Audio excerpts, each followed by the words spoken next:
Hello and welcome to yet another episode of Next 2.0 on WQLN PBS NPR. Next is produced by Black Cess Media. The intern working hard behind the scene to make this episode possible is Aaron Cronin, and I am Marcus Atkinson, your host. If you want to know more about the show, you can go to Next 2.0 on Facebook and like the page. You can also follow us on Instagram at Next 2.0 Erie. There you'll see clips of upcoming shows, keep up with events and clips about what's next for our communities and our democracy. Thank you so much for tuning in. If you've been following Erie County government for the last few years, you would know that it's been at the center of an intense debate over diversity, equity, and inclusion programs, better known as DEI initiatives. Now, if you look back, there was an article on May 10, 2025 in the Washington Post, and this article highlighted the ongoing struggle, detailing how efforts to implement these programs in Erie have been met with significant resistance from parts of the county government. Now, according to this report, these initiatives aimed at addressing systemic inequities and fostering inclusivity across public services and workplaces have faced political and cultural pushback, leaving Erie residents and advocates questioning the county's commitment to meaningful change, rightfully so. Local government, including reports from GoErie.com, underscore this tension with examples of stalled policies, heated public meetings, and mixed reactions from constituents. Some community leaders argue that these programs are essential to modernizing Erie's governance and creating equitable opportunities, while others view them as unnecessary or even divisive. Together, these national and local accounts paint a picture of a county grappling with its identity, priorities, and approach to societal progress here in the 21st century. In this episode of Next, I sit down with Christina Vogel, the Democratic candidate for county executive of Erie, of Erie County, PA, and she shares her personal story from her early experiences in the community to her vision for Erie's future. She also weighs in on this contentious DEI debate, and she provides insight into how she believes Erie can navigate these challenges while simultaneously promoting equity, inclusion, and progress for all residents. What follows is a brief excerpt of this conversation, a sneak peek of the full interview that'll air next month on Next, where we explore the issues, the people, and the policies shaping the future of Erie County. Tap in and enjoy another riveting episode of Next with me, Marcus Atkinson. Enjoy. I think they 100% wanted a woman to be his opponent, which is fine. I'm fine with that. Yeah. You were also kind of framed as an anti-MAGA Yeah. candidate, which I'm saying to myself that's supposed to be a negative. I'm trying to figure out, which says that there was an assumption made on voters from the county. Right. Like that, that part I felt like could blow up in your face. I'm like, okay, don't assume that you know me, right, especially with that world falling apart at the seams in a lot of ways right now, which takes me to the behavior of the current administration. There, it's traditionally, as an African American, I'm speaking for one, not even for one group, because I don't represent the whole group. I do know that the African American community, in large part, felt like there was a target on their back when the hands changed in county government, and it's never been a conversation within the African American community. I sit on the board of one of the oldest neighborhood centers in the city. I've been going to that neighborhood center since I was 7 years old. The King Center, I've been going to all the other agencies since I was a kid. The African-American community here is very tight-knit. They go to the same clubs. They go to the same bars because there's only a handful of them, right? We socialize a great deal. And the narrative of us versus the county has never existed until recent times. Right. So much so, I want to say it was the New York Post, don't quote me, but I think it was that, or the New York, one of the two, I've got to look it up. But we made national news on the battle of DEI because of this push and pull and this adversarial relationship. As you come into this role, what steps do you see yourself taking to just let the whole community know we're all in this together? Which, as a side, even though he lost, and I think he's brought this to his role in city government, I think that it's the most valuable contribution that Joe Schimber had to city government, is to make Erieites feel like they were seen. Black, white, young, old, new American, natural. And if he doesn't get credit for anything else. I think he did a wonderful job with that. How do you start making people in the entire county feel seen and unified? I mean, that has been my goal from the beginning, from all the 12 years that I've been here, is to build a stronger community, and that to find, because I 100% believe that we work best when we work together, right? And so I have spent all 6 months trying to meet as many people as possible throughout the community.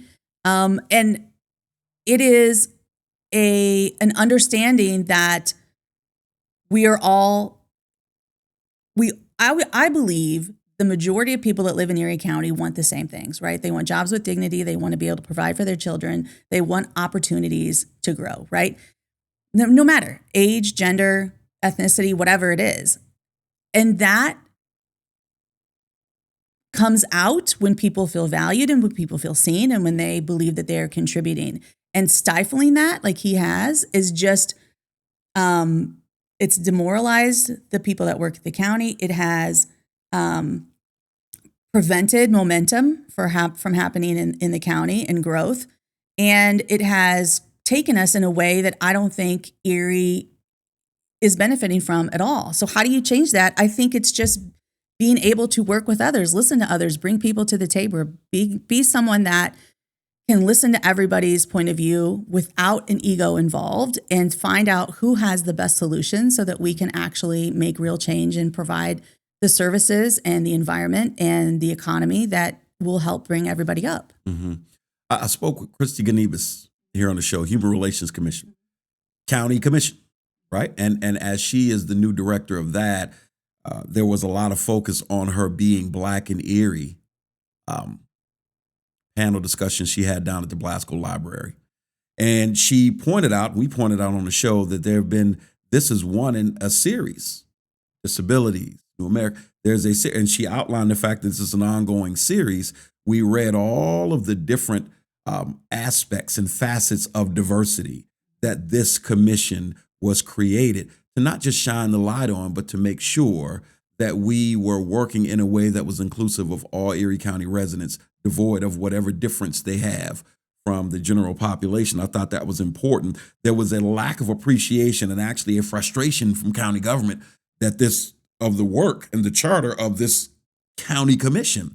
You spoke before we were on the air about the actual role of the county executive versus trying to morph it into something that fits your personal opinions and your personal narratives. Can you say more about that? Because just to honor the role in its actual sense, right, is a refreshing proposition at this point. Speak to that. So, right. I mean, according to the Home Rule Charter, right, the role of the county executive, which is outlined in the Home Rule Charter, it is an administrative function of the Commonwealth of Pennsylvania to provide services for the people in the county. So over 65% of the budget comes in from state and federal money to go to health and human services, to children and youth, to drug and alcohol abuse, to the library, all these different pieces of the county. It is not an economic development engine. And he is trying to shift the focus into an economic development area. And that's not the attention that was never made for that. There's no money, there's no funding that comes in from the state or the federal government into the county for economic development. So in order to create that department, he is diverting money that should go to other resources to create this for no reason.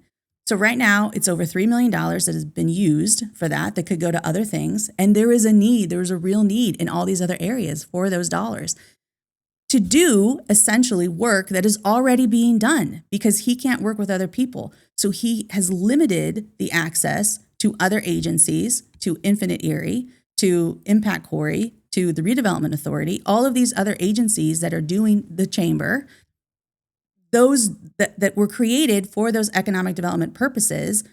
He thinks he can do it best. And so he has hijacked the funds to do these things and depleted other areas that could actually use them and have the expertise and experience to do them better. Yes. So that is, for me, one of the main reasons why I'm running, is that you cannot change the law because you want it to be different and you want to do your own thing. If he wants to do economic development, he should apply to work at ECRA or somewhere else, right, that actually does that stuff. Right. And that brings in, I think, the desire to imitate what is being seen on a national level coming out of DC right now, which in the minds of most is unsustainable. They're trying to personalize government for a democracy or a democratic republic that prides itself on the complete opposite, which is why America was built the way it's built, which is why county government is built the way it's built. Let's go back to, I want to segue into working together in a second, but I want to go back and just put the button on this Human Relations Commission and the idea of just difference, diversity. When we interviewed for all the candidates for Chatting with Sonia, and we spoke to you briefly, one of the things that we touched on that I want you to expound upon briefly here is the fact that diversity, although it's anathema to many people to include county government right now, talk about when we say diversity, I think that the Jedi mind trick of America in some facets has been, we talk about diversity, we talk about black folks. No. I'm putting that on us because now you have a narrative attached to that. When you look at the holistic scope of diversity, it changes that narrative in a lot of people's mind. Talk about what it means to you as it relates to this role of county executive. Well, I mean, so diversity, equity, and inclusion is very important to me for a very personal reason in that my oldest child is on the autism spectrum. And so he is in and has been in regular classes from the beginning. And that in and of itself, being able to be included with other kids so that you have the same experience. I mean, yes, diversity, equity, inclusion is not just black and white, which is what it's been turned into. Amen. It is about giving opportunities to everyone. It's making sure that everyone has a voice at the table, that there are ways for everybody to succeed, that we are not keeping anyone from having the opportunity to have the resources to grow. And that, I mean, that is very important to me. And that I think is what we want in our government, to be able to champion everyone, to lift everybody up. Mm-hmm. And I think that's important to point out because it has been made into an issue where an issue doesn't actually exist. It feels like there's an intentionality that's needed in order to right size that argument or to just write the course of that particular ship. I love the fact that you understand that narrative from two different vantage points. One, you're a woman. And people forget, even when you talk about affirmative action, and I don't like affirmative, I heard white women, I don't like affirmative action. How much have you studied affirmative action? Because you, the white woman, have done okay with affirmative action. It's bigger than just black people. Oh man, I told you, the entire episode was about an hour long. And so that excerpt was something that I thought was timely on a national level because we made national news twice, as a matter of fact, on this subject. But you got to come back and tune in for the entire interview in a couple of weeks so that you can hear about her background, not just her childhood, but her experience through college and studying business, her experience as a businesswoman and how she landed in Erie, what she thinks about the Erie culture, and what her goals are for this upcoming election. You don't want to miss it. That's it for our show today. Tune in next time for more discussion and analysis with local and national guests. Remember, the Next 2.0 streams on Fridays on all major podcast platforms and on the fourth Sunday of the month at 4 p.m. on WQLN PBS NPR, which is 91.3 FM. If you want to leave a message, comment, or suggestion for the show, you can call the Next hotline at 814-240-8816. We look forward to hearing from you. I am Marcus Atkinson. Join us again so that you can hear about what's next for our communities and our democracy. Peace.